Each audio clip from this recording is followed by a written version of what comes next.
नमस्कार, आज की बात में आपका स्वागत है। आज भारत और चीन की सरहद से एक बड़ी खबर आई है। आज लद्दाख, अरुणाचल प्रदेश, सिक्किम, उत्तराखंड और हिमाचल प्रदेश में इंडो चाइना बॉर्डर के पास 90 रोड, टनल्स और एयरफील्ड प्रोजेक्ट्स का उद्घाटन किया गया और ये बड़ी बात है। आज भारत ने दिखाया कि चीन की हरकतों का जवाब देने के लिए सरहद के इलाकों में हमारे इंफ्रास्ट्रक्चर को किस कदर मजबूत कर दिया गया है।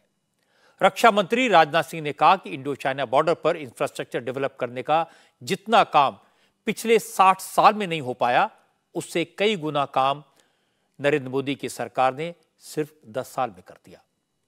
बॉर्डर एरियाज में रोड, टनल्स और एयरफील्ड डेवलप करने वाले बॉर्डर रोड ऑर्गेनाइजेशन के चीफ ने कहा कि पहले की सरकारों में न तो इच्छा शक्ति थी, न सरकारें फंड देती थी, इसलिए चीन से सटे ऊंचाई वाले इलाकों में आर्मी, बीएसएफ और आईटीबीपी के मूवमेंट में बहुत परेशानी होती थी। लेकिन अब वक्त बदल गया है, तेजी से इंफ्रास्ट्रक्चर डेवलप हो रहा है। बीआरओ के chief lieutenant general Rajiv Chaudhary ने बताया कि वो दिन दूर नहीं जब हिमालयन रीजन में इंफ्रास्ट्रक्चर के मामले में भारत चीन को भी पीछे छोड़ देगा।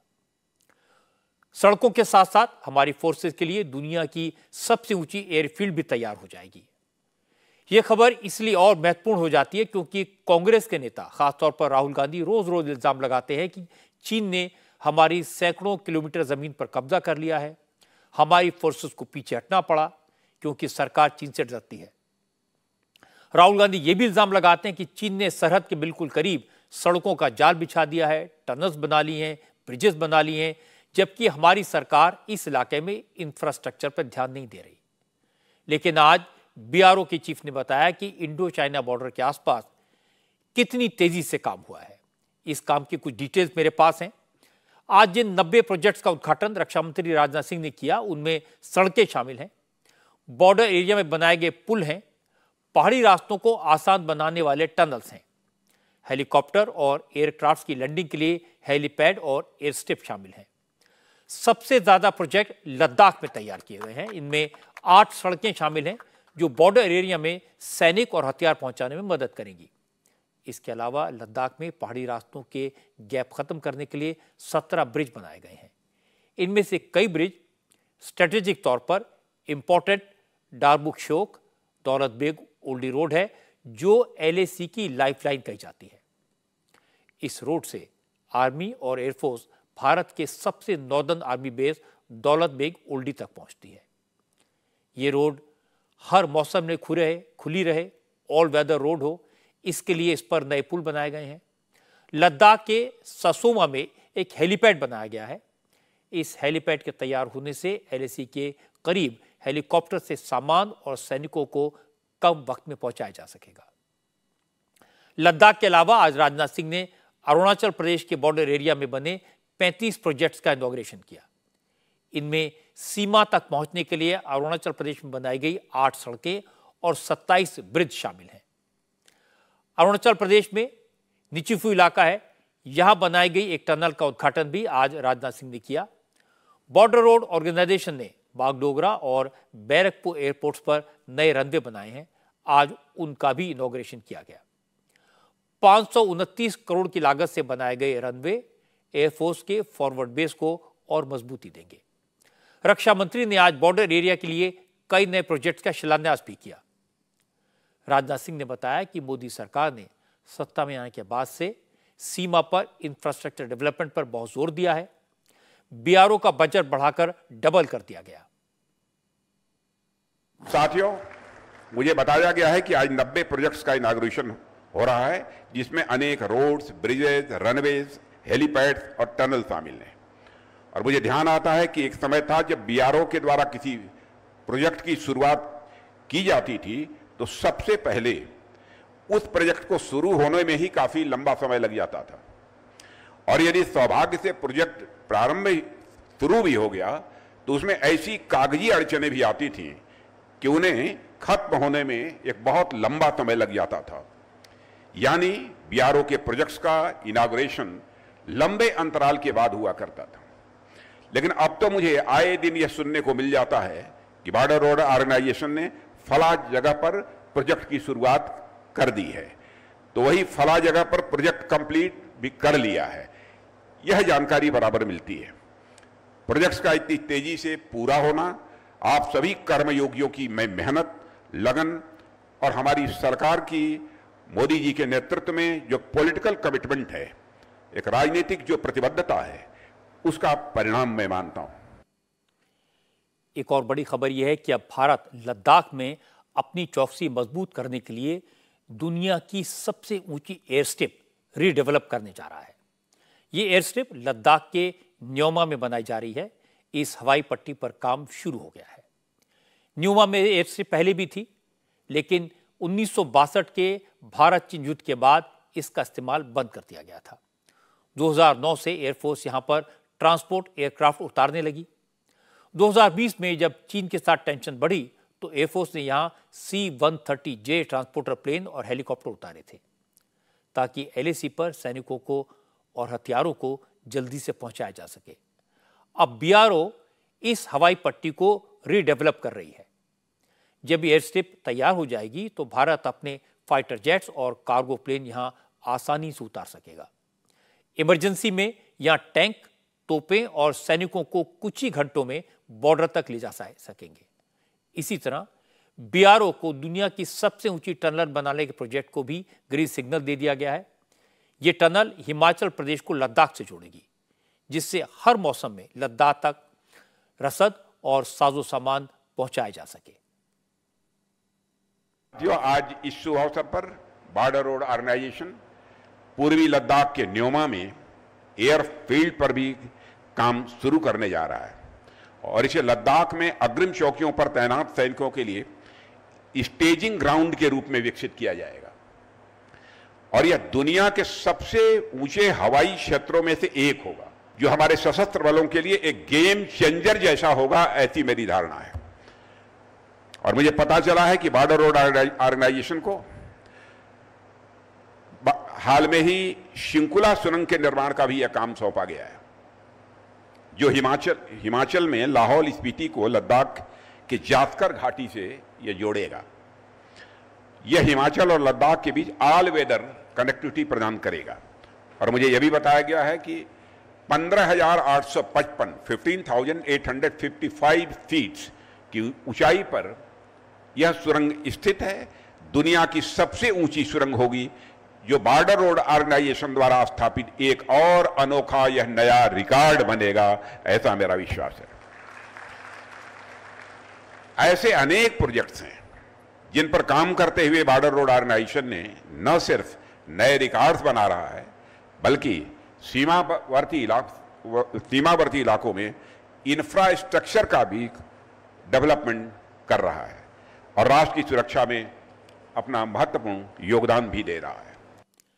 राजनाथ सिंह ने आज जिन प्रोजेक्ट्स का उद्घाटन किया, जिनका शिलान्यास किया, उनके बारे में जो कुछ बताया, बॉर्डर रोड ऑर्गेनाइजेशन के chief lieutenant general Rajiv Chaudhary ने उनकी इंपॉर्टेंस के बारे में हमसे बात की।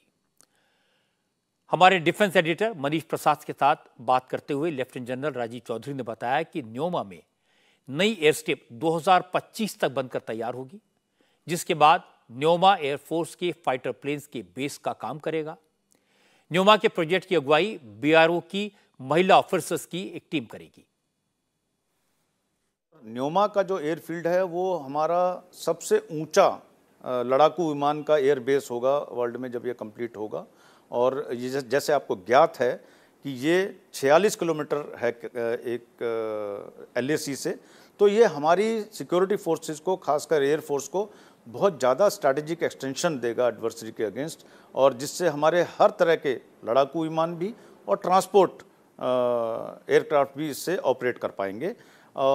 इसके साथ साथ इसको हमने ये कोशिश की है कि इसको हम 2 वर्किंग सीजन में कंप्लीट कर देंगे। तो अभी ये जैसे शिलान्यास होगा तो 2025 में हम इसका काम कंप्लीट कर देंगे। तो एक बात तो ये समझ में आई कि इंडो चाइना बॉर्डर पर 90 प्रोजेक्ट्स का आज उद्घाटन हो गया। इसके अलावा बॉर्डर पर 60 और ऐसे प्रोजेक्ट्स हैं जिन पर तेजी से काम चल रहा है। इंफ्रास्ट्रक्चर के ये प्रोजेक्ट इस साल के आखिर तक पूरे हो जाएंगे। इनमें अरुणाचल प्रदेश में बन रही सेला टनल भी शामिल है। ये दुनिया की सबसे ऊंची डबल लेन टनल है, जिसको 13,000 फीट की ऊंचाई पर बनाया गया है। इस टनल के बनने से तवांग सेक्टर के फॉरवर्ड एरिया में सैनिकों की मूवमेंट बहुत आसान और बहुत तेज हो जाएगी। असल में चीन अरुणाचल प्रदेश को अपना हिस्सा बताता है। लद्दाख के अलावा अरुणाचल प्रदेश से लगने वाली अपनी सीमा पर चीन बहुत तेजी से एयरबेस, मिसाइल रखने के ठिकाने, सड़कें, पुल और अंडरग्राउंड बंकर बना रहा है। इसके अलावा चीन की पीपल्स लिबरेशन आर्मी सरहद के पास सैनिकों के रहने के लिए कॉलोनीज और हथियारों के डिपो भी बना रही है। भारत अब तक बॉर्डर एरिया के डेवलपमेंट में चीन से बहुत पीछे था, लेकिन अब मोदी सरकार लाइन ऑफ एक्चुअल कंट्रोल तक पहुंचने के लिए टनल्स, रोड्स, ब्रिजेस और बेसेस बनाने पर जोर दे रही है। हालांकि इतनी ऊंचाई पर टनल बनाना आसान काम नहीं होता। इतनी ऊंचाई पर मशीनें भी ठीक से काम नहीं कर पाती। बीआरओ के chief lieutenant general Rajiv Chaudhary ने बताया कि अब ऊंचे पहाड़ों पर टनल बनाने के लिए लेटेस्ट टेक्नोलॉजी का इस्तेमाल किया जा रहा है। आने वाली टनल्स जो होंगी, अगर मैं आपको बताऊं तो आप आश्चर्यचकित हो जाएंगे कि केला जो चांगला के पैरेलल है, उस पर हम टनल बनाएंगे जो 18,000 फुट पर होगी। तो आप समझ सकते हैं कि कितनी ऊंचाइयों पर बीआरओ और कितनी डिफ़िकल्ट कंडीशंस में, कितने चैलेंजेस के अगेंस्ट काम कर रहा है। ना केवल चाइनीज़ चैलेंजेस हैं जो आर्मी उसको सॉर्ट आउट करती है, हमारे जो टेरेन और क्लाइमेटिक जो चैलेंजेस हैं वो बहुत ज़्यादा होते हैं। 19,000 फुट, 18,000 फुट पर ऑक्सीजन की मात्रा मात्र 45 से 50% रह जाती है, जिसमें नॉर्मल आप अगर खड़े भी रहें तो आपको सांस लेने में बहुत ज़्यादा दिक्कत होती है, नाक से खून आने लगता है, नौशिया होता है और हृदय की कोई बीमारी भी पकड़ सकती है आपको। उसमें हमारे लोग काम कर रहे हैं।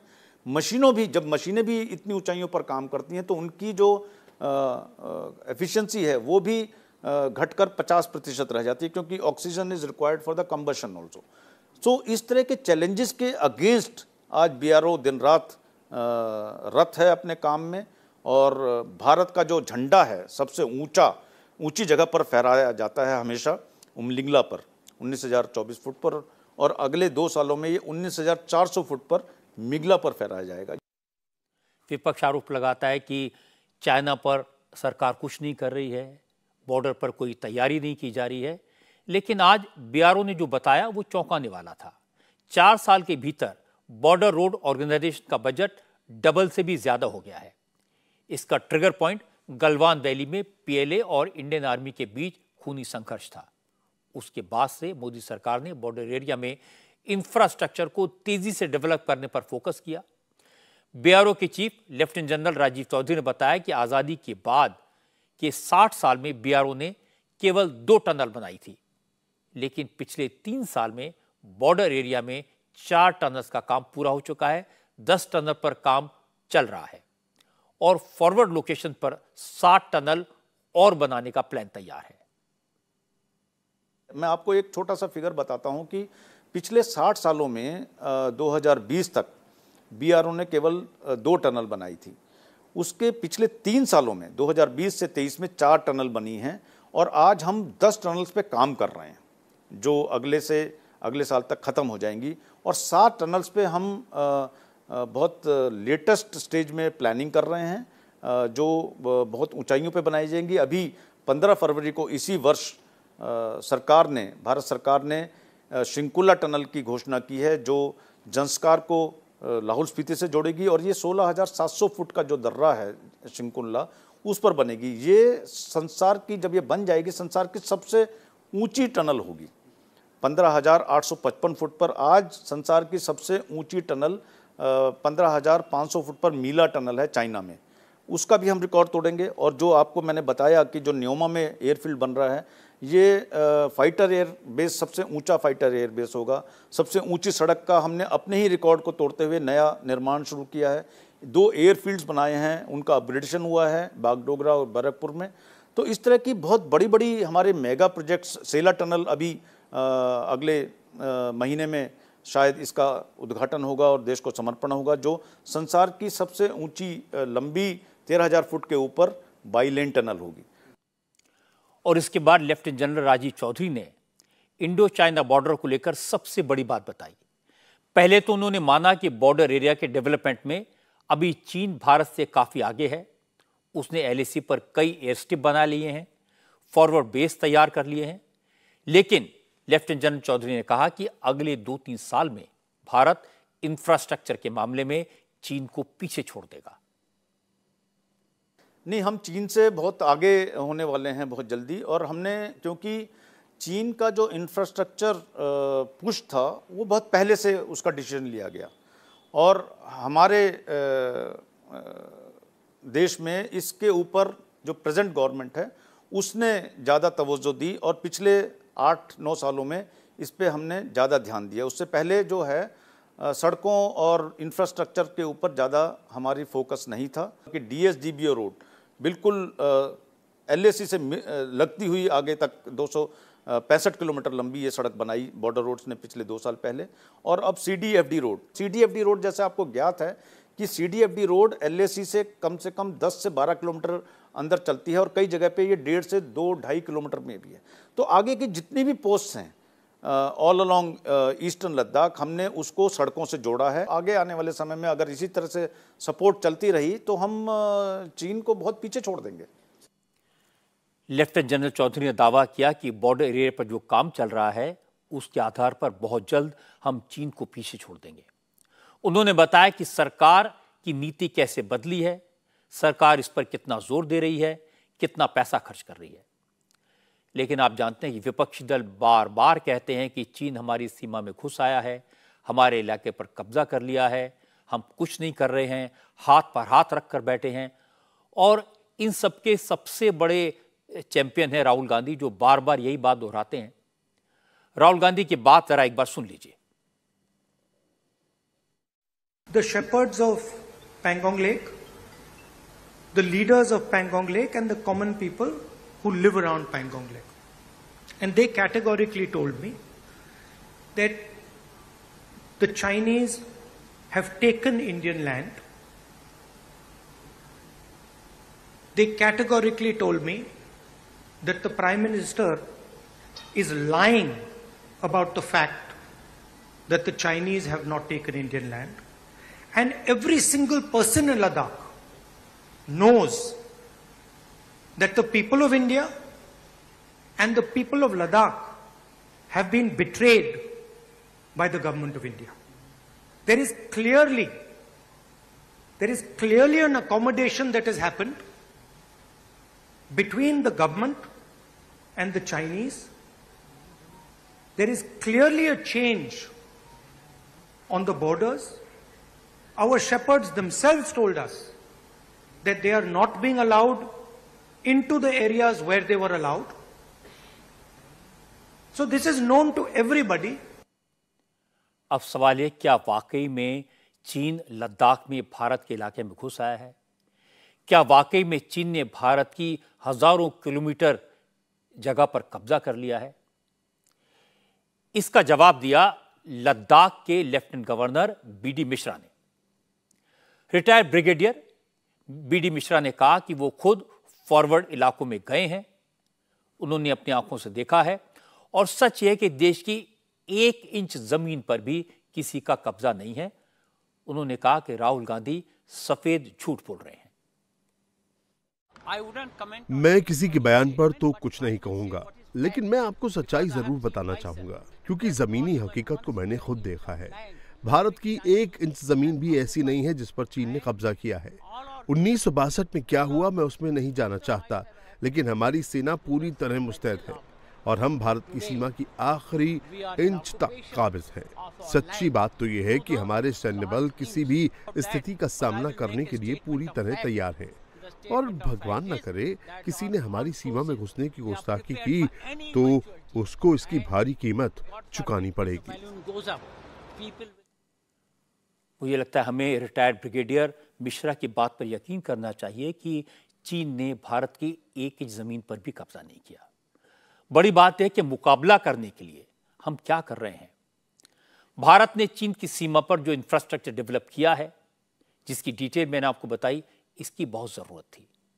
आज सरहद पर चीन और भारत की सेनाएं आमने सामने हैं। चीन पिछले कई साल से यहां इंफ्रास्ट्रक्चर डेवलप करता रहा। लेकिन दुख की बात यह है कि इससे पहले हमारी सरकारों ने इंडो चाइना बॉर्डर पर इंफ्रास्ट्रक्चर डेवलप किया ही नहीं। ये सोचा कि कहीं चीन नाराज ना हो जाए। उस सरकार की सोच ऐसी थी कि हम चीन का मुकाबला नहीं कर पाएंगे।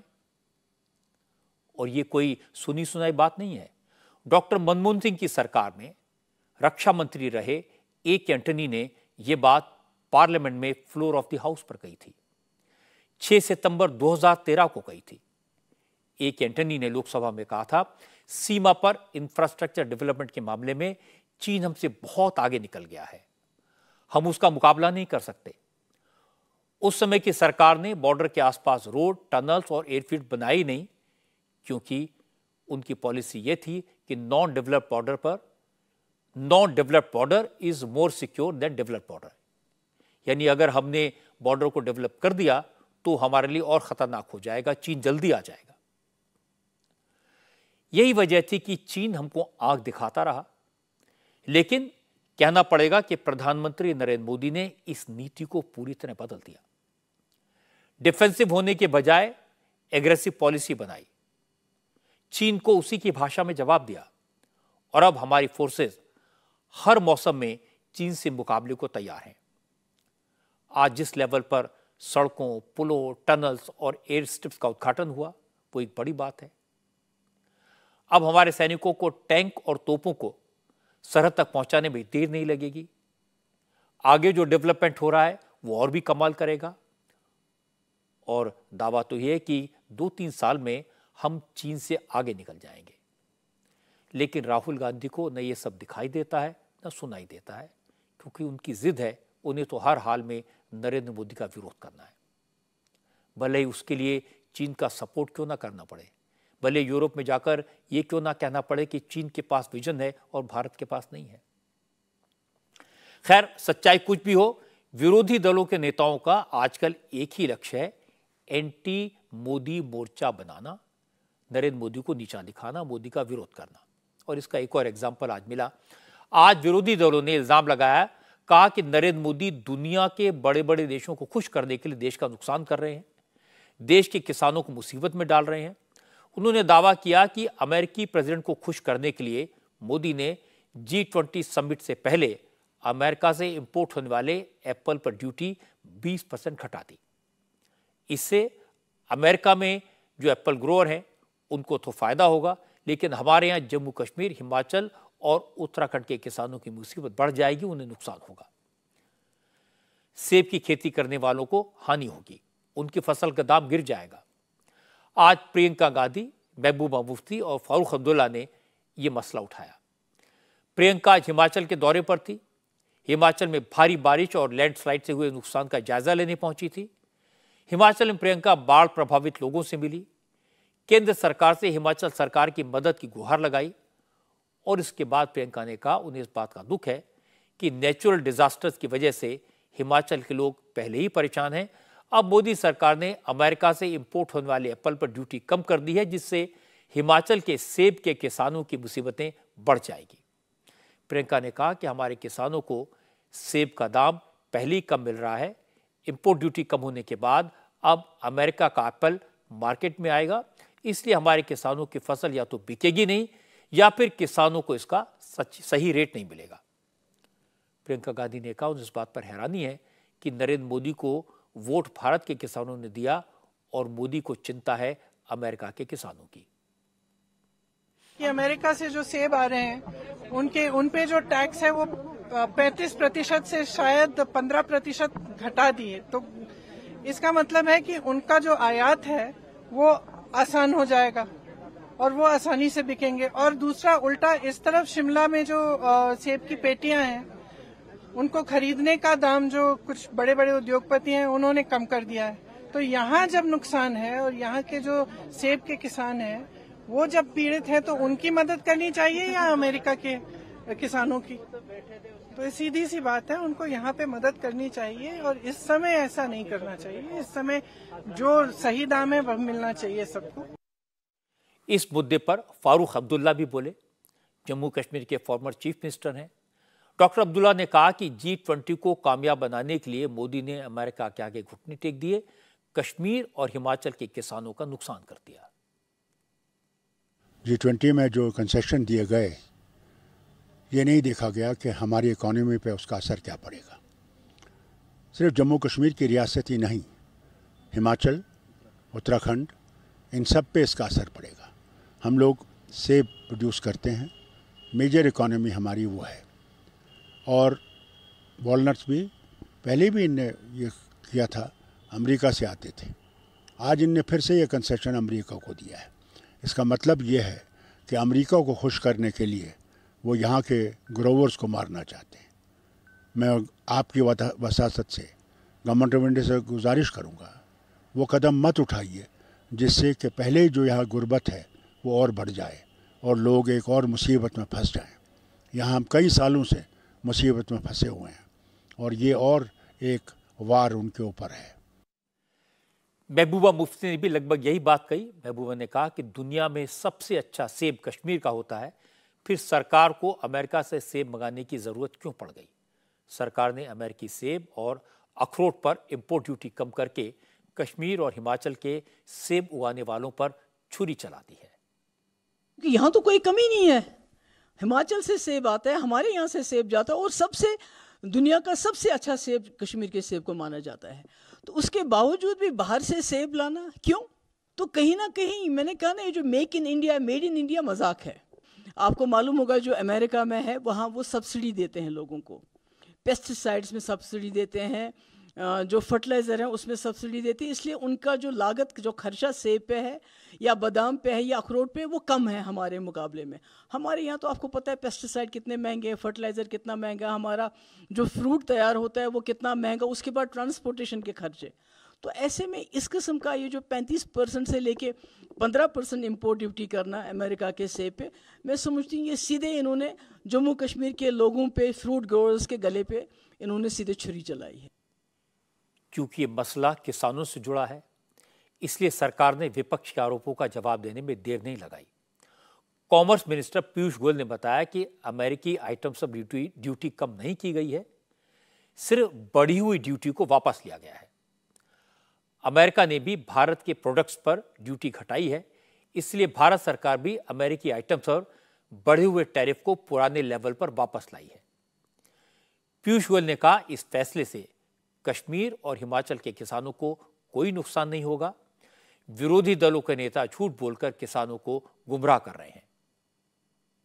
जब यूनाइटेड स्टेट्स ऑफ अमेरिका ने भारत के ऊपर कुछ प्रतिबंध लगाए, कुछ एक्शन लिए, जिसके कारण भारत का निर्यात यूएसए में कम हुआ, उसके रिटेलिएशन में, उसके सामने अपना जवाब देने के लिए हमने कुछ अतिरिक्त ड्यूटी, जिसको रिटेलिएटरी टैरिफ बोलते हैं, रिटेलिएटरी ड्यूटी सेब पर लगाई थी।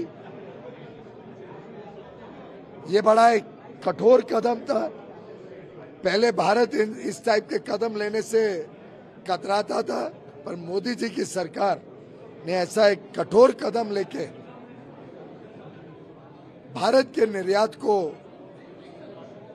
बल दिया था, संबल दिया था, जिसके बाद दोनों देशों के बीच द्विपक्षीय चर्चाओं से हमने दोनों तरफ ऐसे जो ड्यूटीज थे उसमें राहत दी।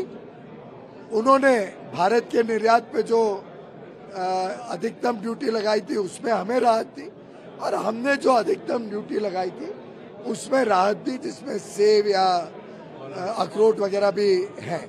लेकिन जो ड्यूटी पूरे विश्व में सब पे लगती है, वही ड्यूटी आज भी अमेरिका के ऊपर लगती है, यूएसए पे लगती है।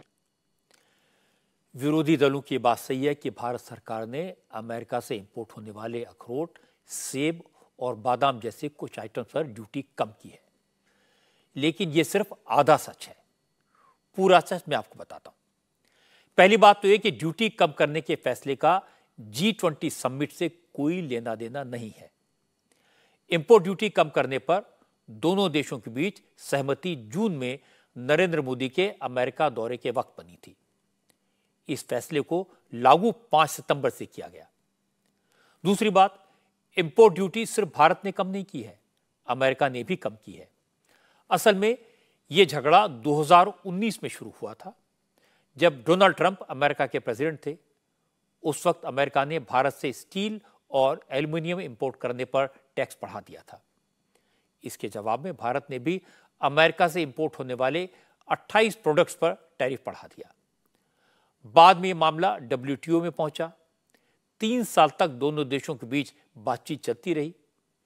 जब जून में प्रधानमंत्री मोदी अमेरिका के दौरे पर गए तो दोनों देश टैरिफ के विवादों को आपसी सहमति से खत्म करने पर राजी हो गए, जिसके बाद अमेरिका ने भारत से स्टील और एल्यूमिनियम के इंपोर्ट पर जो एडिशनल टैक्स लगाया था उसको खत्म कर दिया।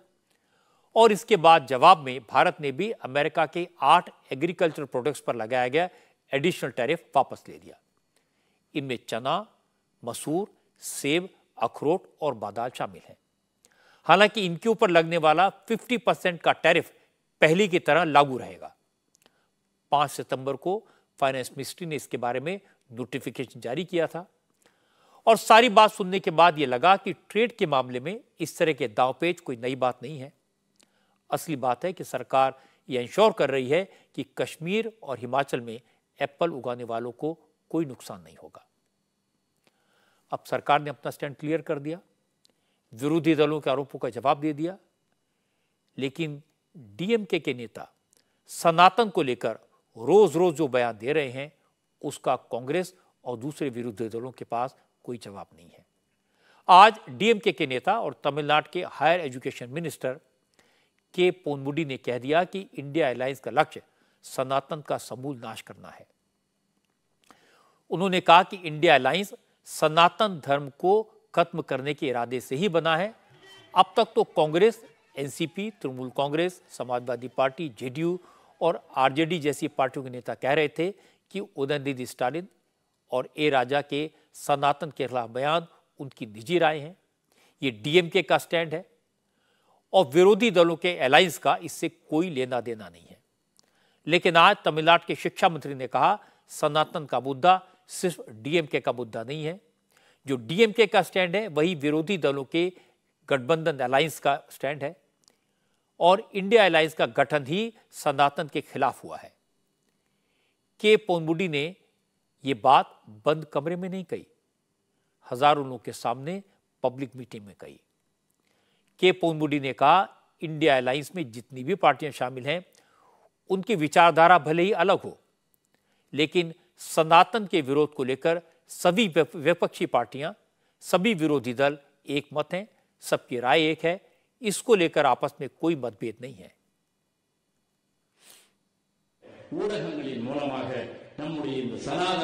हमें मीडिया और अखबारों के जरिए सनातन के विरोध की हमारी विचारधारा का प्रचार करना है। यहाँ मौजूद सभी मित्रों ने भी ये बात कही है। इंडिया का मतलब सनातन विचारधारा के विरोध में बना एक गठबंधन ही इंडिया गठबंधन है। हम लोगों के विचार अलग अलग हो सकते हैं, लेकिन सनातन का विरोध करने पर हमारे बीच कोई मतभेद नहीं है। इसमें शामिल सभी दल सामाजिक समानता, अल्पसंख्यकों की रक्षा और महिला पुरुष के बीच बराबरी की बात कर रहे हैं। इसी तरह के सामाजिक विचार के आधार पर ही यह गठबंधन बना है। 26 दलों के इस इंडिया गठबंधन का मकसद भी यही है। समूह में हम कुछ भी कर लें, लेकिन जब राजनीति में जीतेंगे, वहां पहुंचेंगे, तभी ये सब कर पाएंगे। 73 साल के पोनमुडी कोई साधारण नेता नहीं है। डीएमके के सबसे अनुभवी नेताओं में से एक हैं। मुख्यमंत्री एमके स्टालिन के विश्वास पात्र हैं। 6 बार विधानसभा का चुनाव जीत चुके हैं। 1989 में करुणानिधि की सरकार में पहली बार मिनिस्टर बने थे। इसके बाद करुणानिधि की सरकार में 3 बार मिनिस्टर रहे। अब करुणानिधि के बेटे एमके स्टालिन की सरकार में उच्च शिक्षा मंत्री हैं। इतना पुराना नेता, डीएमके चीफ के परिवार का कॉन्फिडेंट, अगर कोई बात कहता है तो माना जाएगा कि उसने स्टालिन से पूछकर ही कहा होगा। और के पोनमुडी के बयान पर डीएमके की किसी नेता ने कुछ नहीं कहा। मतलब पार्टी की लाइन साफ है। इसलिए जब डीएमके की तरफ से कोई खंडन नहीं आया तो बीजेपी ने पोनमुडी के बयान के आधार पर कांग्रेस से सवाल पूछे। रविशंकर प्रसाद ने कहा कि पोनमुडी ने इंडिया अलायंस की हकीकत सामने रख दी। विरोधी दलों के अलायंस का राज उजागर कर दिया। अब गठबंधन की सबसे बड़ी पार्टी कांग्रेस को जवाब देना चाहिए। सोनिया गांधी को बताना चाहिए कि क्या विरोधी दलों के गठबंधन का लक्ष्य सनातन का समूल नाश है? क्या कांग्रेस वाकई में सनातन से इतनी नफरत करती है कि वो सभी विरोधी दलों को साथ लेकर हिंदुत्व को जड़ से खत्म करना चाहती है? अंग्रेजी में एक शब्द है, the cat is out of the bag. जो हमारी सोच थी वो सामने आ गई कि इंडिया अलायंस का गठन ही सनातन धर्म के विरोध के लिए बना है और उसे खत्म करना है। मैं कांग्रेस पार्टी से पूछता हूं और इस गठबंधन से पूछता हूं, क्या किसी और आस्था के देवों का आलोचना करने का इनका अधिकार है? इनकी हिम्मत है? कर पाएंगे क्या ये? सोनिया गांधी जी, आप अपने कांग्रेस पार्टी की सबसे बड़ी नेता आप ही हैं, पूरी अथॉरिटी आपके पास है। आपकी खामोशी देश को बेचैन करती है। सोनिया जी, भाजपा की ओर से हम आपको साफ साफ बताना चाहते हैं, आपके गठबंधन के बारे में हम सनातन का अपमान नहीं सहेगा हिंदुस्तान, और अब तो इसको हम गांव गांव पहुंचाएंगे। अच्छा है सोनिया जी, आपने एजेंडा सेट कर दिया है अपने मित्रों और चेलों के साथ, स्वागत है आपका। बीजेपी अध्यक्ष जेपी नड्डा ने भी कहा कि इंडिया अलायंस की मुंबई बैठक के 2 दिन बाद उदयनिधि स्टालिन का बयान आया। फिर प्रियांक खरगे का सनातन धर्म पर आघात हुआ और अब डीएमके के एक मिनिस्टर का यह स्वीकार करना कि इंडिया अलायंस का गठन ही सनातन के विरोध में किया गया है। क्या यह सोनिया गांधी, राहुल गांधी और कांग्रेस की एक सोची समझी रणनीति का हिस्सा है? लेकिन लोकसभा में विपक्ष के नेता अधीर रंजन चौधरी मामले की नजाकत को समझ गए। उन्होंने बात को घुमाने की कोशिश की। अधीर रंजन ने कहा कि डीएमके शुरू से ही ब्राह्मणवाद के खिलाफ रही है, यह कोई नई बात नहीं है। अगर डीएमके हिंदू विरोधी है तो अटल बिहारी वाजपेयी के जमाने में डीएमके को एनडीए में शामिल क्यों किया गया था? अधीर रंजन ने कहा डीएमके की अपनी आइडियोलॉजी है, कांग्रेस का उससे कोई लेना देना नहीं है, लेकिन उन्हें लगता है कि डीएमके नेताओं को इस तरह के बयान नहीं देने चाहिए थे। उनके बयानों को हवा देकर बीजेपी उत्तर भारत और दक्षिण भारत में दरार पैदा करना चाहती है। ये एजेंडा देश के लिए अच्छा नहीं है। डीएमके पार्टी की वैचारिक दृष्टिकोण क्या है? पेरियरिज्म, मतलब एंटी ब्राह्मणिज्म, मतलब ब्राह्मणवाद के खिलाफ बात करना। इलेक्शन कमीशन है, अगर इतना अन्याय किए तो इलेक्शन कमीशन की तरफ से बर्खास्त करना चाहिए था। अगर उनकी सोच में कोई गलत थी या हिंदू विरोधी कुछ तत्व थी तो वाजपेयी जी की सरकार में शामिल नहीं होना चाहिए था। उस समय सब कुछ ठीक लगे, लेकिन उनकी रवैया में कोई परिवर्तन नहीं हुई, कोई बदल नहीं हुई। वो मनुवादी के खिलाफ बात करते हैं, तो क्या किया जाए? हम क्या करें? डीएमके पार्टी राजनीति करते हैं, इसका मतलब ये नहीं कि हम सब सनातन धर्म की खिलाफत करते हैं, नहीं, बिल्कुल नहीं। किस संदर्भ में उन्होंने बात रखे ये थोड़ा देखा जाए। लेकिन बीजेपी पार्टी आज इंडिया नाम सुनते घबराहट पैदा होती है, बौखलाए जाते हैं बीजेपी पार्टी इंडिया गठबंधन के नाम सुनते हुए। इसलिए शुरू के दिन से कभी कहते कि इंडियन मुजाहिदीन, कभी कहते कि ईस्ट इंडिया कंपनी, कभी कहते कि घमंडिया की गठबंधन, अभी कहते कि सनातन की विरोध करने पैदा हुए हैं। कांग्रेस की बात आपने सुनी। जेडीयू ने भी आज डीएमके नेताओं के बयानों को गलत बताया। केसी त्यागी ने कहा कि डीएमके के लोग जो कुछ कह रहे हैं वो सही नहीं है। इस मामले में उनका वैचारिक मतभेद है। हमारा बहुत ओपन एजेंडा है भारतीय जनता पार्टी को सत्ता से हटाने का, जिसकी वजह से देश में तनाव फैला हुआ है, सीमाएं सुरक्षित नहीं हैं। यद्यपि जो मारन के या डीएमके के नेताओं के वक्तव्य हैं उनसे हम दूरी रखते हैं, उससे हमारा वैचारिक मतभेद है। विरोधी दलों के अलायंस के नेताओं का ये रुख डीएमके के नेताओं को बिल्कुल पसंद नहीं आया।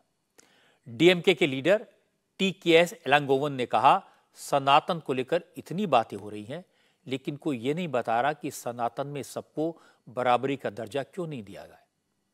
सनातन को मानने वाली जातियों में ऊंच नीच भेदभाव क्यों किया जाता है। एलांगोवन ने कहा कि विरोधी दलों को बीजेपी के प्रेशर में नहीं आना चाहिए। अगर बीजेपी को सनातन की फिक्र है तो भेदभाव को खत्म करने वाला कानून बनाए। Nobody has so far explained what is Sanatana Dharma. अब तक किसी ने ये नहीं बताया कि सनातन धर्म क्या है। वो खुलकर कहें कि सनातन धर्म में सब बराबर हैं, जैसा कि संत तिरुवल्लुवर ने कहा था कि सभी इंसान बराबर हैं। वो खुलकर कहे ना। सनातन धर्म की इतनी चर्चा करने की जरूरत है। उन्होंने हमें शूद्र बना दिया है और वो चाहते हैं कि हम हमेशा शूद्र बने रहें। ये शूद्र परिवार है जो बराबरी के लिए लड़ रहा है। हम समानता चाहते हैं, लेकिन वो आपको बराबरी का अधिकार नहीं देंगे, वो देना ही नहीं चाहते। अगर सनातन धर्म में बराबरी का अधिकार है तो तमिलनाडु ने जो कानून बनाया है कि किसी भी जाति का व्यक्ति कहीं भी जाकर पूजा कर सकता है, वैसा ही कानून भारत की सरकार बनाए। बीजेपी एक बड़ी पार्टी है, वो सनातन धर्म की रक्षा करना चाहती है, तो बीजेपी ऐसा कानून लेकर आए। इन लोगों के साथ दिक्कत यही है कि वो आंख बंद करके डीएमके को निशाना बना रहे हैं। हम तमिलनाडु के 90% हिंदुओं के समर्थक हैं। हम इस राज्य के 90% हिंदुओं के भले के लिए काम कर रहे हैं। डीएमके के नेता सनातन में ऊंच नीच का सवाल उठा रहे हैं, लेकिन हकीकत यही है कि डीएमके के नेता लगातार सनातन को निशाना बना रहे हैं। ए राजा ने पिछले हफ्ते सनातन की तुलना कोड और एड्स से की थी। आज ए राजा का एक वीडियो तमिलनाडु में बीजेपी के अध्यक्ष अन्नामलाई ने ट्वीट किया। ये वीडियो इसी साल 17 अप्रैल का है, जिसमें ए राजा कह रहे हैं कि सनातन सिर्फ भारत के लिए नहीं, पूरी दुनिया के लिए डेंजरस है। सनातन पूरी दुनिया में भेदभाव की बीमारी फैला रहा है। India is the reason for the global disease in the name of caste, dividing the people on the caste line, dividing the people on the economic line by using the caste. Caste cannot be used only for social evil. It depends upon the economic evil also. Those who are living Indians in other countries also propagating caste in the name of Hindu religion. So Hindu religion is a biggest menace not only to India, now it is a menace to the entire world. ये बात समझने की जरूरत है कि जिस तरह DM के नेता सोच समझकर रणनीति के तहत रोज रोज सनातन को गाली दे रहे हैं, सनातन को बार बार जड़ से खत्म करने की बात कह रहे हैं, लगता है ये पूरी प्लानिंग के साथ किया जा रहा है और ये देश के लिए बिल्कुल अच्छा नहीं है। विरोधी दलों के गठबंधन के नेता इस बात को समझ रहे हैं। कल अलायंस की कोऑर्डिनेशन कमेटी की मीटिंग शरद पवार के घर पर होनी है। 14 मेंबर्स की इस कमेटी में डीएमके के नेता टीआर बालू भी मेंबर हैं। कल वो भी मीटिंग में आएंगे और उम्मीद है कि इस पर अलायंस की पार्टियां उनसे सवाल पूछेंगी। उत्तर भारत में सनातन के खिलाफ बोलने का क्या असर हो सकता है, ये उन्हें समझाया जाएगा। खास तौर पर उद्धव ठाकरे को तो ये सवाल पूछना ही पड़ेगा, क्योंकि उद्धव ठाकरे की पूरी राजनीति हिंदुत्व के नाम पर टिकी है, बाला साहब ठाकरे की विचारधारा पर टिकी है। आज उद्धव ठाकरे ने शरद पवार के घर पर जाकर उनसे 1.5 घंटे तक बात की। इसलिए ऐसा लग रहा है कि कल की मीटिंग के बाद पता लगेगा कि विपक्ष मोदी को हराने के लिए सनातन का विरोध सहन करेगा या फिर डीएमके को चुप रहने के लिए राजी करेगा। अब महाराष्ट्र का हाल आपको बता दूं। महाराष्ट्र में मराठा आरक्षण की मांग को लेकर आंदोलन कर रहे मनोज जरांगे पाटिल भूख हड़ताल खत्म करने के लिए तैयार हो गए हैं। मनोज जरांगे ने सरकार को 1 महीने का वक्त दिया है।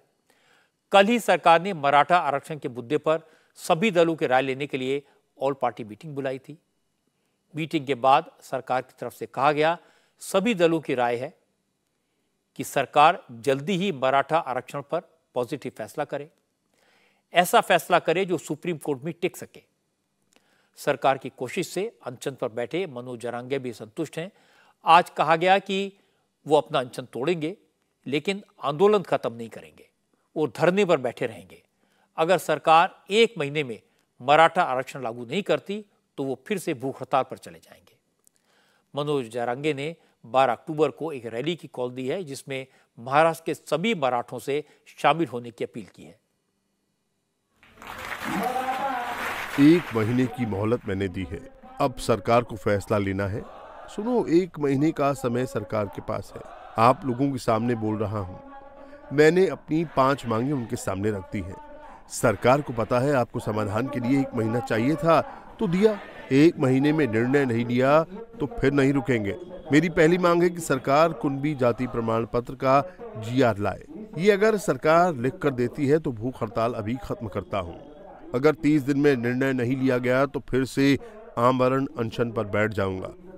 मेरी दूसरी मांग है, जिन पुलिस वालों ने लाठीचार्ज किया उन्हें सस्पेंड करो।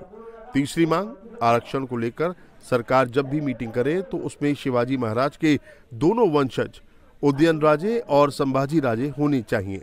मेरी 5वीं मांग है कि जो निर्णय सरकार ले वो टाइम बाउंड हो। मनोज जरंगा के ऐलान से मुख्यमंत्री एकनाथ शिंदे ने राहत की सांस ली। आज शिंदे ने कहा कि मराठा आरक्षण को लेकर सरकार बहुत गंभीर है। वो मनोज जरंगे पाटिल से मिलेंगे, उनसे बात करेंगे, मराठा रिजर्वेशन को लेकर उनकी राय जानेंगे और उसके हिसाब से ही इस पर कोई फैसला लिया जाएगा। मैं उनसे बात करूंगा, उनके डेलीगेशन से भी बात करूंगा। उनकी क्या मांग है वो सुनूंगा, उनकी भूमिका क्या है वो भी सुनेंगे। और मैंने कल ही आपको बताया था कि मराठा समाज के आरक्षण के लिए सरकार की भूमिका बिल्कुल स्पष्ट है, सकारात्मक है। कल हमने सारे राजनीतिक दलों की बैठक भी मुंबई में बुलाई थी, उसमें भी बहुत चर्चा हुई। आज का जो मुद्दा है उस पर उनकी क्या भूमिका है वो भी मैं समझूंगा और फिर उस पर कोई निर्णय लिया जाएगा। शरद पवार, उद्धव ठाकरे, नाना पटोले जैसे नेताओं को लग रहा था कि मराठा आरक्षण के मुद्दे पर एकनाथ शिंदे और देवेंद्र फडणवीस फंस जाएंगे, लेकिन देवेंद्र फडणवीस ने जबरदस्त दांव चला, ऑल पार्टी मीटिंग बुला ली, सबकी राय ली और साफ साफ कह दिया कि महाराष्ट्र सरकार जल्दी से जल्दी मराठा आरक्षण लाने के लिए रास्ते तलाशेगी। इसके बाद न विरोधी दलों को सरकार पर हमला करने का मौका मिला और मनोज जरंगे को भी अपना अनशन वापस लेना पड़ा। आज हरियाणा पुलिस ने बड़े ही गुपचुप तरीके से अचानक मोनू मानेसर को गिरफ्तार कर लिया। नूह में हुई हिंसा पर सोशल मीडिया में भड़काऊ पोस्ट डालने के इल्जाम में मोनू मानेसर को अरेस्ट किया गया है। पुलिस ने गिरफ्तारी के बाद मोनू मानेसर को कड़ी सुरक्षा में नूह की अदालत में पेश किया। हरियाणा पुलिस ने कोर्ट को बताया कि मोनू ने कई नामों से सोशल मीडिया पर भड़काने वाले बयान पोस्ट किए। गिरफ्तारी के वक्त मोनू के पास एक पिस्टल और लाइव कारतूस भी मिले। अदालत ने मोनू मानेसर को 14 दिन की जुडिशियल कस्टडी में भेज दिया। इसी दौरान हरियाणा पुलिस ने मोनू की गिरफ्तारी की सूचना राजस्थान पुलिस को दे दी। मोनू मानेसर पर भिवानी में नासिर जुनैद की हत्या का आरोप है। राजस्थान की पुलिस उसे 8 महीनों से ढूंढ रही थी। कोर्ट की कार्रवाई पूरी होने के बाद राजस्थान पुलिस ने कोर्ट से मोनू मानेसर का ट्रांजिट रिमांड लिया। अब नासिर और जुनैद की हत्या के मामले की जांच के लिए राजस्थान पुलिस मोनू मानेसर को राजस्थान ले जाएगी। मोनू मानेसर का असली नाम है मोहित यादव। उसे हरियाणा पुलिस ने फिल्मी अंदाज में गिरफ्तार किया। मानेसर के सेक्टर 1 की मार्केट में मोनू सुबह रोजमर्रा का सामान खरीद रहा था। जैसे ही वो दुकान से बाहर निकला, सादी वर्दी में 2 जवान आए, उसके कंधे पर हाथ रखा, कुछ बात की और फिर गाड़ी में बैठाकर अपने साथ ले गए। मोनू मानेसर की गिरफ्तारी इतनी तैयारी करके की गई कि किसी को कानो कान खबर नहीं हुई। जैसे ही मोनू की गिरफ्तारी की खबर फैली, आसपास के गांव के लोग इकट्ठा हो गए। मानेसर में पंचायत हुई। पंचायत में शामिल लोगों ने कहा कि मोनू को किसी भी हालत में राजस्थान पुलिस को नहीं सौंपना चाहिए।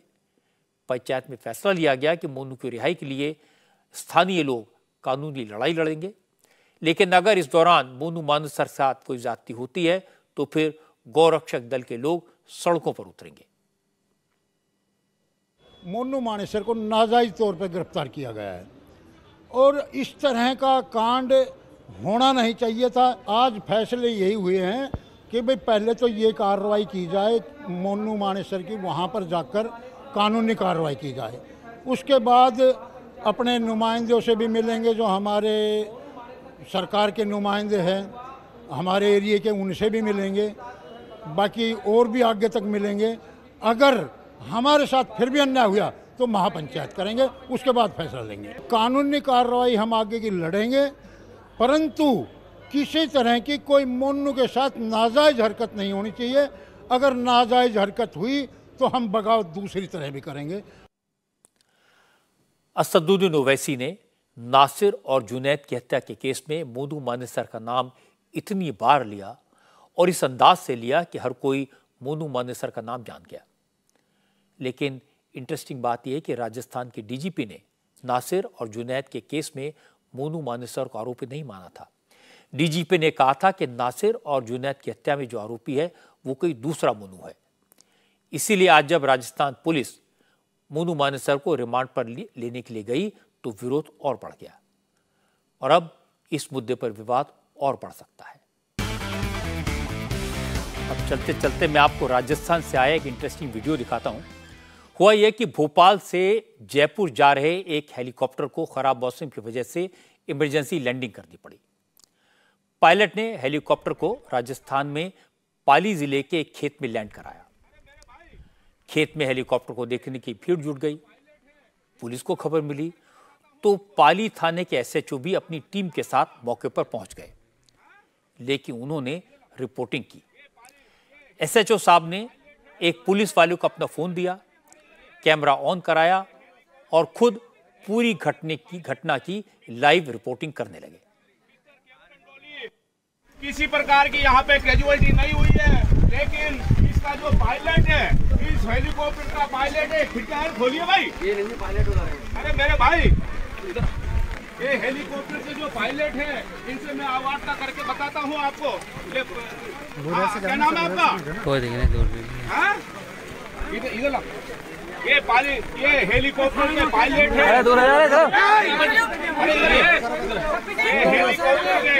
हेलीकॉप्टर के पायलट है मिस्टर कैप्टन डॉली और इनके साये। क्या नाम है आपका? इधर देखिए आपका क्या नाम है? इसे ये अबे है। इन्होंने आपने वहाँ से टेक ऑफ कब किया था? कितने बजे किया था भोपाल से? अरे भोपाल से टेक ऑफ कितने बजे किया था? इन्होंने भोपाल से टेक ऑफ किया है और ये जयपुर जा रहे हैं और ये बता रहे हैं कि हमारा इसमें क्या भरा हुआ है, इसमें अपना सामान भरा हुआ है, लेकिन सामान इनके भरे हुए हैं और यहाँ पर काफी संख्या में भीड़ है और यहाँ किसी प्रकार की कैजुअलिटी नहीं हुई है। और साथ ही इनको पब्लिक को मैं समझाइश करके और दूर रहा हूँ, कानून व्यवस्था की दृष्टि से मैंने कंट्रोल में कर रखा है। जय हिंद, जय भारत। आजकल सबके हाथ में मोबाइल है, हर मोबाइल में कैमरा है और हर किसी को रिपोर्टर बनने का शौक है। एसएचओ साहब टीवी चैनल देखते होंगे, रिपोर्टिंग का तरीका सीखते होंगे और आज उन्होंने अपना शौक पूरा कर लिया। आज की बात में इतना ही। मेरी आपसे अगली मुलाकात होगी कल रात 9 बजे। इंडिया टीवी हर वक्त हर जगह डाउनलोड करने के लिए सर्च करें India TV news Google play store या ऐप स्टोर पर।